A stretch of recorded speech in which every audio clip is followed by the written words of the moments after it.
কবর খুব একাকিত্বের জীবন। আসলে মৌতের যে যন্ত্রণার কথা আমরা বলি না, এটা সবচেয়ে বড় বিষয়টা কি জানেন? এর শারীরিক কষ্ট তো আছেই, এই যে দুনিয়ার সবার থেকে বিচ্ছেদ, এটাই হচ্ছে যন্ত্রণা। সবার থেকে বিচ্ছেদ না, সবার থেকে বিচ্ছেদ হয়ে চলে যেতে হয়, এটা সবচেয়ে বড় যন্ত্রণা। মানুষ একা থাকতে চায় না। জেলখানায় যে মানুষকে বন্দি করে রাখে না, ওই একাকিত্বের কষ্টে মানুষ ভোগে। একা একা, আমি একা, কেউ নেই আমার সাথে, এটাই। এর উপর যদি আবার টর্চার করা হয়, রিমান্ড দেওয়া হয়, তাহলে কি অবস্থাটা হবে বোঝেন। এই হলো কবর, এই হলো কবর। একটা ঘটনা বলে শেষ করে দেই, যে একজন ব্যক্তি মারা গেছেন, আর মুসা আলাইহিস সালামের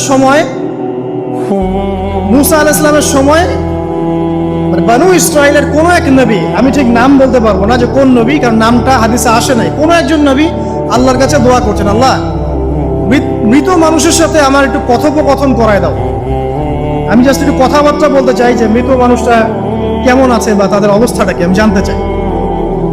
তো আল্লাহ পাক সেই ব্যবস্থা করে দিলেন।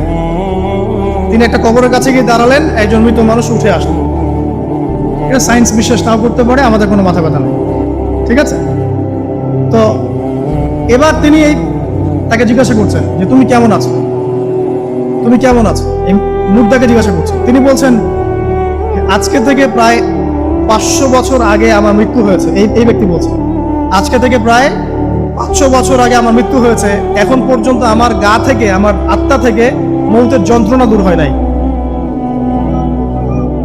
লা ইলাহা ইল্লাল্লাহ। তো এই হচ্ছে অবস্থা। আমরা ব্যক্তিগত চিন্তাটা আগে করি, নিজের ফিকির, নিজের কবরের ফিকির, নিজের এলেম, নিজের আমল, নিজের পরিবার, নিজের রিজিক। যাদের জন্য হারামে যাচ্ছেন, কেউ সাথে যাবেন, কেউ সাথে যাবে না, না আপনার গার্লফ্রেন্ড, না আপনার বউ বাচ্চা, কিচ্ছু না। এগুলো তো শুধু মায়ার বাঁধন, মায়ার বাঁধন না, মায়ার বাঁধন। যদি এগুলো নিয়ামত হয় আলহামদুলিল্লাহ, যদি এগুলো দুনিয়াতে আপনার ফিতনা সৃষ্টি করে, আপনি আসহাবুল কাহফ হয়ে যান। কথা বুঝতে পারছেন না? এরপরে যদি সামর্থ্য হয়, আল্লাহ পাক আপনাকে জ্ঞান দেন, আপনাকে পলিটিক্যাল পদ দেন, ইকোনমিক সেকশনে জ্ঞান দেন, ইত্যাদি ইত্যাদি, আপনাকে আল্লাহ যে সেকশনে রাখবেন সেখান থেকে দিনের খেদমত করবেন, পারবেন না ইনশাল্লাহ? ডক্টর হয়েছেন, রোগীদের ফিস কমায় দেন, ট্রিটমেন্ট ইজি করে দেন। হ্যাঁ, ডক্টর হন, একজন ভালো ডক্টর হন, কসাই হন। ইঞ্জিনিয়ার হন, একজন সৎ ইঞ্জিনিয়ার হন, চোর হন। আপনি যেখানে থাকবেন সেখান থেকেই আপনি খেদমত করতে পারবেন। সবাইকে আলেম হতে হবে জরুরি না, সবাইকে দায়ী হতে হবে জরুরি না, এবং সবাই এটা হতেও পারবে না। এভাবে জাতি গঠন হয় না। আগে বলছি, বিভিন্ন সেকশনে মানুষ আমাদের লাগবে, এবং প্রত্যেকটা সেকশনেই তাওহীদপন্থী ইমানদার মানুষ লাগবে। ইবলিস যখন আদম আলাইহিস সালাম এবং হাওয়া আলাইহিস সালাম তাদেরকে যখন জান্নাত থেকে বের করিয়ে দেয়, প্রলোভন দিয়েছিল, মিথ্যা প্রলোভন, যে হাল আদুল্লুকুম, হে আদম এবং হাওয়া, আমি কি তোমাদেরকে জানিয়ে দিব, আলা শাজারাতিল খুলদি ওয়া মুলকিন লা ইয়াবলা, হে আদম এবং হাওয়া, আমি কি তোমাদেরকে জানিয়ে দিব এমন একটা গাছের ব্যাপারে, যেই গাছের ফল খেলে পরে তোমরা চিরস্থায়ী হয়ে যাবে এবং কোনোদিন মরবে না। এই যে চিরস্থায়িত্বের টোপ আর অমরত্বের টোপ, এই দুইটা টোপ দিয়ে আমাদের পিতা মাতাকে ইবলিস জান্নাত থেকে বের করে দিয়েছে। এখন পৃথিবীতে যত মানুষ পথভ্রষ্ট হচ্ছি আমরা, আমাদের এই দুইটা খাসলতের কারণে। আমরা অমরত্ব আশা করছি, আমাদের চলাফেরা দেখলে মনে হয় আমরা মরবো না, পরকালীন কনসেপ্ট বাদ। একটা হচ্ছে চিরস্থায়িত্বের টোপ, ক্ষমতা, এই যে ক্ষমতার দাপ, এই দুটো আমাদেরকে কিন্তু পথভ্রষ্ট করছে। ঠিক একই অস্ত্র ছিল ইবলিসের। সূরা আরাফ পড়ে দেখেন, আমি কোনো কিছু বানিয়ে বলছি না। তখন আল্লাহ পাক বললেন যে ইয়া বানি আদম, হে বনু আদম, আদমের সন্তান যারা আছো, আমাদেরকে আল্লাহ পাক বলছেন তোমরা শোনো, লা ইয়াফতিনান্নাকুমুশ শাইতান, শয়তান যেন তোমাদেরকে ফিতনায় না ফেলতে পারে। কামা আখরাজা আবাওয়াইকুম মিনাল জান্নাহ, ঠিক যেমন করে তোমাদের পিতামাতাকে শয়তান জান্নাত থেকে বের করে দিয়েছে। যেহেতু আমাদের পিতা আর মাতাকে শয়তান জান্নাত থেকে বের করে দিয়েছে, আল্লাহ পাক এই আদমের সন্তানদেরকে বলছেন তোমরা সতর্ক থেকো, তোমাদেরকে যেন শয়তান জান্নাত থেকে যেভাবে বের করেছিল তোমার পিতা মাতাকে, এমন করতে না পারে। আর কি করতে না পারে? ইয়ানজিউ আনহুমা লিবাসাহুমা লিয়ুরিয়াহুমা মিন সাওয়াতিহিমা, পড়ে দেখেন সূরা আরাফ। আল্লাহ বলছেন মনে রেখো আদমের সন্তানরা, ইবলিস কিন্তু শুধু তোমার পিতা মাতাকে জান্নাত থেকে বের করেই দেয় নাই, বরং গাছের কাছে নিয়ে গিয়েছিল, ফল খাওয়ার সাথে সাথেই তাদের গায়ের পোশাক খুলে পড়ে গিয়েছে। তাহলে আমাদের পিতামাতাকে জান্নাতে লগ্ন করে দিয়েছিল কে? সেই কথা আল্লাহ পাক বলছেন আদম সন্তানদেরকে, তোমরা সতর্ক থেকো, তোমাদেরকে যেন ইবলিস নগ্ন করতে না পারে, ঠিক যেমন করে তোমাদের পিতামাতাকে করেছে। তাহলে এখন যে পুরো বিশ্ব জুড়ে নগ্নতার যে সংস্কৃতি চলছে এরা কার এজেন্ডা বাস্তবায়ন করছে বুঝতে পারছেন?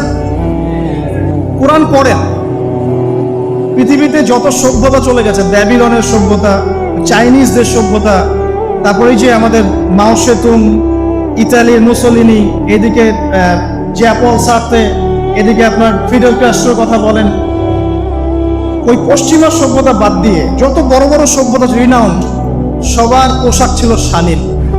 আমি চ্যালেঞ্জ করলাম, খুঁজে দেখেন চাইনিজদের পোশাক, দেখেন আগেকার পোশাক, 1000 বছর আগের পোশাক, শালীন পোশাক। তারা কিন্তু মুসলিম ছিলেন না। আপনি এই ব্যাবিলনের সভ্যতা দেখেন, ব্যাবিলনের সভ্যতা অনেক প্রাচীন না? এই সভ্যতার পোশাক দেখবেন এটা অশালীন পোশাক ছিল না।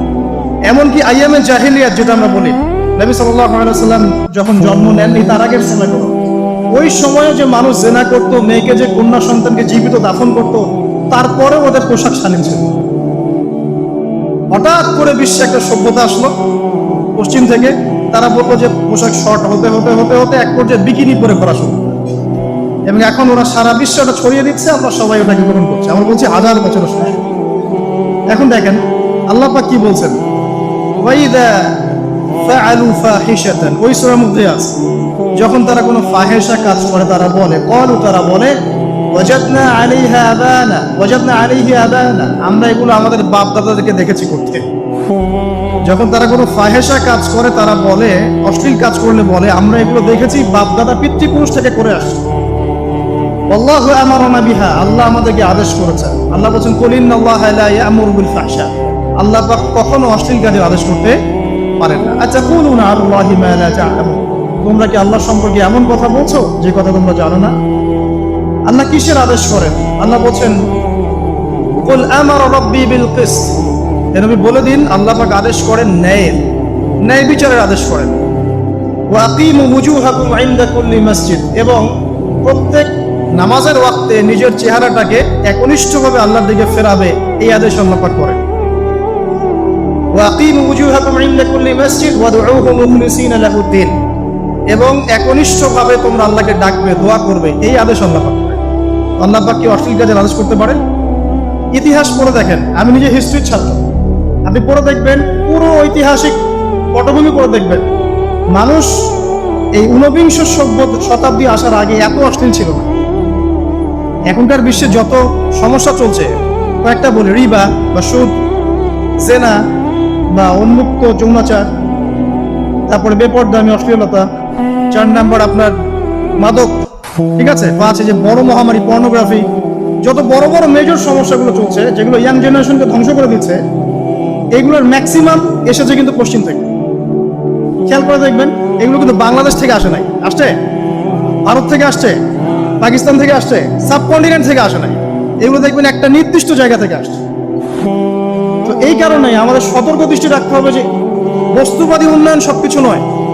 হ্যাঁ, আমরা জিডিপি বাড়ালাম, ইন্ডাস্ট্রিজ গড়লাম, মঙ্গলে চলে গেলাম, চাঁদে গেলাম, ওকে ফাইন, এগুলোর কেউ বিরোধিতা করবে না, এটা ভালো, নেশনকে এগিয়ে নিতে হবে, এটাই এডুকেট ধারণা, এবং এডুকেটেই করতে হবে, কিন্তু নৈতিকতার বিসর্জন দিয়ে নয়।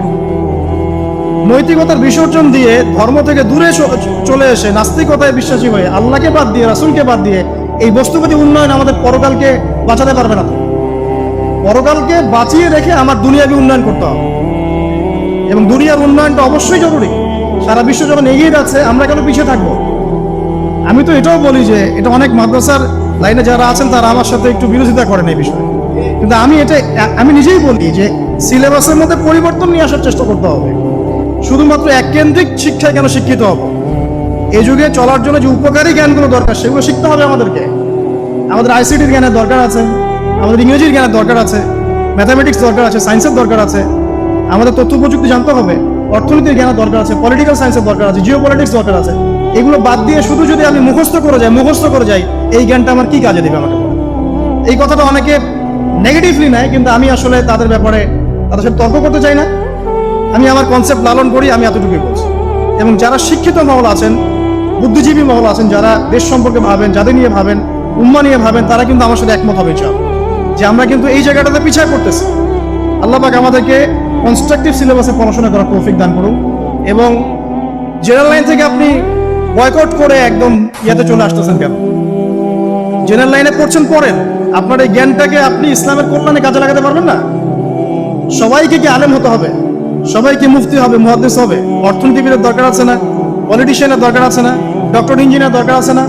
সব সেক্টরের মানুষের দরকার আছে। আপনাদেরকে আপনাদের জায়গায় থাকতে হবে, ওখানে থেকে আপনারা ইসলামের খেদমত করবেন, পারবেন না? একজন ডক্টর, তিনি কি ইসলামের খেদমত করতে পারবেন না ভাই? একজন সৎ নেতা, তিনি কি ইসলামের খেদমত করতে পারবেন না? একজন অর্থনীতিবিদ, তিনি যদি আল্লাহ পাকের হালাল হারাম মেনে অর্থনীতির কোনো বিধান চালু করেন, তিনি কি ইসলামের খেদমত করতে পারবেন না? তো সবাইকে কি বক্তা হইতে হবে?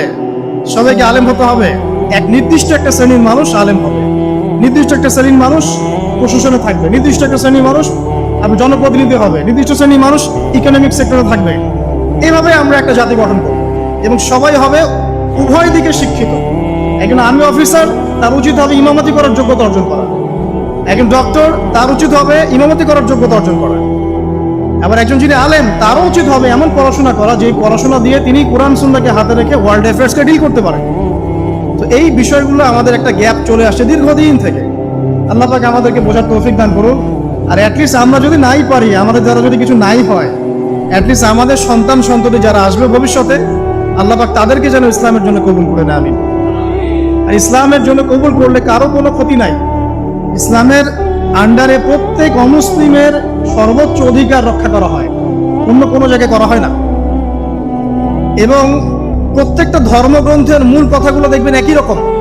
এক আল্লাহর কথা বলছেন, একজন শেষ নবীর কথা বলছেন, সত্য কথা বলার কথা বলছেন, ন্যায়ের পথে চলার কথা বলছেন। প্রত্যেকটা ধর্মগ্রন্থ পড়ে দেখেন, এই যে ওল্ড টেস্টামেন্ট বলেন, নিউ টেস্টামেন্ট বলেন, বেদ বলেন, আপনি বাইবেল বলেন, পড়েন, একটু পড়েন, তুলনামূলক ধর্মতত্ত্বের বইগুলো পড়েন, দেখবেন অনেক মিল আছে। তো সবাই যদি যার যার ধর্ম পালন করে, কোনো সমস্যা আছে? সবাই যদি যার যার ধর্মের নৈতিক বিষয়গুলো মেনে চলে, কোনো সমস্যা আছে? এই সহজ সরল কথাগুলো আমরা জনগণকে বোঝাতে ব্যর্থ হচ্ছি। এই সুযোগ নিয়ে এক শ্রেণীর মানুষ এক দলকে আরেক দলের বিরুদ্ধে লাগিয়ে দিচ্ছে, স্বার্থ খুঁজে, নিজের স্বার্থে, দুনিয়ার স্বার্থে, এবং ওই যে বললাম একটা সভ্যতার কথা, ওদের স্বার্থে শান্তিপূর্ণ একটা জনসমষ্টির মাঝে ফাসাদ লাগিয়ে দিচ্ছে উদ্দেশ্যপরিণত ভাবে কিছু মানুষ। এদেরকে চিনতে শিখুন, এদেরকে বয়কট করতে শিখুন। আল্লাহ পাক তৌফিক, বোঝার তৌফিক দান। আমি আর ওদিকে যাচ্ছি না। দেখুন, নবী মুসা আলাইহিস সালামের সময় হিস্ট্রি এভাবে রিপিট হয়েছে।